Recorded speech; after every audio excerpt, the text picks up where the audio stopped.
MSC എൽസ-3 കപ്പൽ അപകടത്തെ തുടർന്ന് തെക്കുകിഴക്കൻ അറബിക്കടലിൽ വലിയ പാരിസ്ഥിതിക ആഘാതമെന്ന് മിനിസ്ട്രി ഓഫ് എർത്ത് സയൻസിന്റെ റിപ്പോർട്ട്.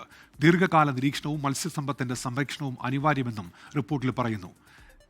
ഘന മാലിന്യങ്ങൾ മത്സ്യത്തിലൂടെ മനുഷ്യരിലും എത്താമെന്നും ഈ പഠന റിപ്പോർട്ടിലുണ്ട്. റിപ്പോർട്ടിന്റെ പകർപ്പ് 24-ന് ലഭിച്ചു. 24 ബിഗ് ബ്രേക്കിംഗ്.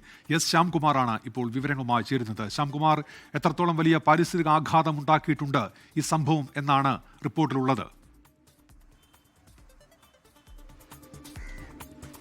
ഉന്മേഷ, നേരത്തെ മത്സ്യത്തൊഴിലാളി സമൂഹം ഒന്നടങ്കം പറഞ്ഞിരുന്ന കാര്യങ്ങൾ ശരിവെക്കുന്ന റിപ്പോർട്ട് തന്നെയാണ് കേന്ദ്ര സർക്കാരിൻ്റെ മിനിസ്ട്രി ഓഫ് എർത്ത് സയൻസിൻ്റെ റിപ്പോർട്ടിലൂടെ പുറത്തു വന്നിരിക്കുന്നത്. ഇത് ജൂൺ 2 മുതൽ 12 വരെ ഉള്ള പല കൊച്ചി മുതൽ കന്യാകുമാരി വരെയുള്ള ഭാഗങ്ങളിൽ നിന്ന് 23 സാമ്പിളുകൾ ശേഖരിച്ച് തയ്യാറാക്കിയ റിപ്പോർട്ടാണ്. ഇന്ത്യയിൽ തന്നെ ഏറ്റവും ആധികാരികമായ റിപ്പോർട്ട് ഇപ്പോൾ പുറത്തു വന്നിരിക്കുന്നു.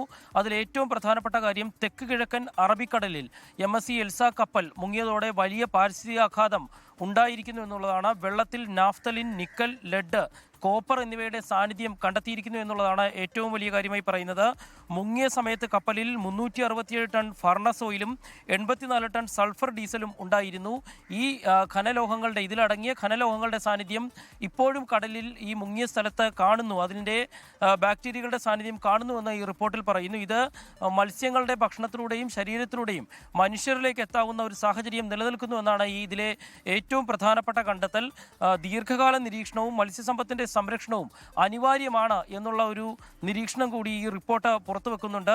ഇതിൽ ഏറ്റവും പ്രധാനപ്പെട്ടത് ഖനമാലിന്യങ്ങൾ അത് മത്സ്യങ്ങളിലൂടെ മനുഷ്യരിലും എത്താമെന്ന് പറയുന്ന ഒരു കാര്യമാണ്.